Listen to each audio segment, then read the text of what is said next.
बिस्मिल्लाहिर्रहमानिर्रहीम। अस्सलाम वालेकुम नाजरीन, मैं हूं साकिब बशीर। नाजरीन, बात करेंगे नूर मुकद्दम कत्ल केस से मुतल्लिक बड़ी अहम पेशरफ्त सामने आई है और ये पेशरफ्त जो है मेरा ख्याल में इस केस का जो फेट है वो डिसाइड करेगी और ट्रायल के लिए बहुत ही अहम है। ये मामला जो है, रिपोर्ट सामने आई है, फ्रांसिक रिपोर्ट सामने आई है। इस में जो मुल्ज़म था, जो कातिल था, उसको लाहौर लेके गई थी इस्लामाबाद पुलिस और ये फ्रांसिक एजेंसी जो है पंजाब की, उसकी जो रिपोर्ट है उसके मुदर्जात सामने आए हैं। इसमें 3-4 चीज़ें थी। एक तो फिंगरप्रिंट्स थे, इसके अलावा डीएनए टेस्ट था और फोटोमेट्री टेस्ट भी था जो इसमें करवाया गया था।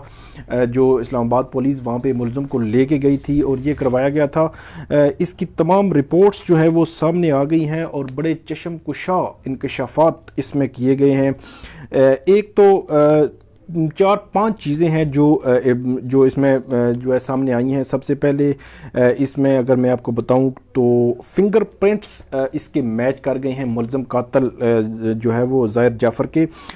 इसमें जो इस्तेमाल हुआ था, इसका चाकू उसने इस्तेमाल किया था, उस पर फिंगरप्रिंट्स थे इसके और ये मैच करवाने के लिए लाहौर की वो एजेंसी में से रुजू किया था इस्लामाबाद पुलिस ने और वो जो है वो मैच कर गए हैं। और यकीनन ये आला कत्ल जो होता है इसका ट्रायल में बहुत इसकी अहमियत होती है और फिंगरप्रिंट्स का बड़ा जो है वो इसका रोल होता है। इसके अलावा जो डीएनए है वो भी मैच कर गया है। जो आला कत्ल था, 2 जगहों से वो मैच किया है। एक तो आला कत्ल था, उस पर जो ब्लड था वो वहाँ से लेकर डीएनए को जो है वो इसमें किया गया है।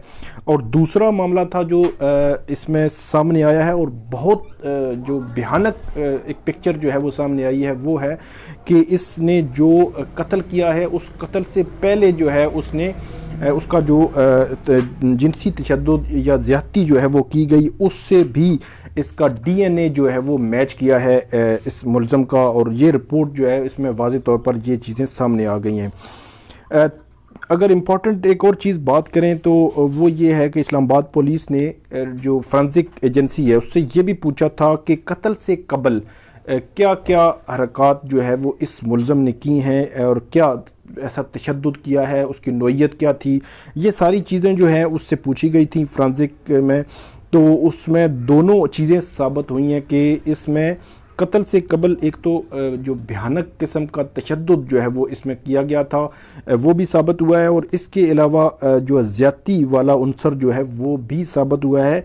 ये चीज़ जो है इससे कबल किसी भी एफआईआर में, किसी भी पुलिस की इन्वेस्टिगेशन में या किसी जो बयान था उस मुल्ज़म का 161 का जो बयान था तफ्तीशी अफसर के सामने, उसमें भी कहीं पे भी ये चीज़ सामने नहीं आई थी। लेकिन पहली दफ़ा फ्रांसिक जो रिपोर्ट है पंजाब फ्रांसिक एजेंसी की, उसमें ये चीज़ साबित हुई है कि इस भयानक किस्म के कत्ल से कबल एक तो तशद्दुद भी किया गया और ज़्यादती का निशाना भी बनाया गया और ये चीज़ें जो है वो साबित हुई हैं। और तशद्दुद के मामले में एक चीज़ और इसमें सामने आई है कि जो मुल्ज़म है उसने जो मकतूला है उसकी छाती पर भी बदतरीन तशद्दुद किया। तो इससे मुतल्लिक मैं आपको बता दूं कि इस्लामाबाद में जब ये केस जो है वो चल रहा था तो उस वक़्त पुलिस की जानिब से ये सामने आया था कि मुल्ज़म के पास मुक्का था लोहे का, जो वो इस्तेमाल करता रहा तशद्दुद के लिए। इसमें सारा जो वाक़या था इसके दौरान तशद्दुद के लिए जो वो मुक्का इस्तेमाल करता रहा। और अब ये बात जो है बाकायदा तौर पर रिपोर्ट में भी साबित हो गई है कि तशद्दुद किया गया और छाती पर बदतरीन जो है वो तशद्दुद इसमें इस मुल्ज़म की जानिब से किया गया। इसके अलावा एक और बड़ी इम्पॉर्टेंट चीज़ थी, वो थी कि जो फोटोमेट्री टेस्ट है वो करवाया गया। ये फोटोमेट्री टेस्ट बुनियादी तौर पर ये होता है कि जो वीडियो है, सीसीटीवी वीडियो, उस वीडियो में जो बंदा नज़र आ रहा है, क्या ये वीडियो फेक तो नहीं है या जो फैब्रिकेटेड तो नहीं है, ख़ुद तो नहीं बनाई गई। इसलिए उसको ट्रायल मजबूत करने के लिए इस वीडियो को जो है वो फोटोमेट्री टेस्ट करवाया जाता है। जिस दिन यहाँ पे इस्लामाबाद से लाहौर ले जाना था तो पुलिस ने जब जज के सामने ये कहा था कि इसको फोटोमेट्री टेस्ट के लिए ले जाना है, तो उसके वकील ने ये कहा था कि इसकी तस्वीर ले जाएं और उसकी तस्वीर से वो टेस्ट करवा लें। लेकिन पुलिस ने कहा था नहीं, अभी हमने इसको लेके जाना है और वहाँ से इसका फोटोमेट्री टेस्ट करवाना है। और वो फोटोमेट्री टेस्ट करवाया गया और उसमें बाकायदा तौर पर ये चीज़ साबित हो गई है कि सीसीटीवी में जो बंदा नज़र आ रहा है वो जो है वो ये कातिल जो ज़ाहिर जाफ़र है यही है, और ये फोटोमेट्री टेस्ट में ये चीज़ जो है वो साबित हो गई है। तो ये बड़ी इम्पॉर्टेंट डेवलपमेंट है और बहुत बड़ा जो है वो इंकशाफ है। इसके अलावा जो फ्रांसिक की रिपोर्ट है उसमें यह भी बताया गया है कि कत्ल से 12 घंटे के बाद जो है वो पोस्टमार्टम किया गया। तो वो टाइम था तकरीबन रात के 12 बजकर कुछ 15 मिनट पर पुलिस जो है लाश को लेके आई अस्पताल में, और उसके बाद सुबह 9 बज के तकरीबन 15 मिनट पे ये जो पोस्टमार्टम में किया गया था। और पोस्टमार्टम रिपोर्ट में बाकायदा तौर पर ये लिखा भी गया था और यही टाइम। और इसके हवाले से थोड़ी सी कन्फ्यूजन भी आई थी कि वो क्यों उसने 10 से 12 घंटे पहले का लिखा था। तो 10 से 12 घंटे रात 12 से पीछे काउंट किए थे। जो वकील था ज़ाकिर जाफ़र का, रिजवान अब्बासी, उनकी जानिब से ये कहा गया था। ताहम जब मैंने अपनी वीडियो में बताया भी था कि ये सुबह टेस्ट हुआ था, इसलिए जो है टाइम 10 से 12 घंटे का। और अब जो साबित हो गया इस फोरेंसिक रिपोर्ट में भी बाकायदा तौर पर बता दिया गया है। और ये जो रिपोर्ट है इस्लामाबाद पुलिस को ये मौसूल हो गई होगी, अभी हो चुकी होगी यकीनन। वहाँ से जो है लाहौर से ये रिपोर्ट जो है वो भेज दी गई है और इस रिपोर्ट में बड़े चशमकुशा किस्म के इंकशाफात हैं।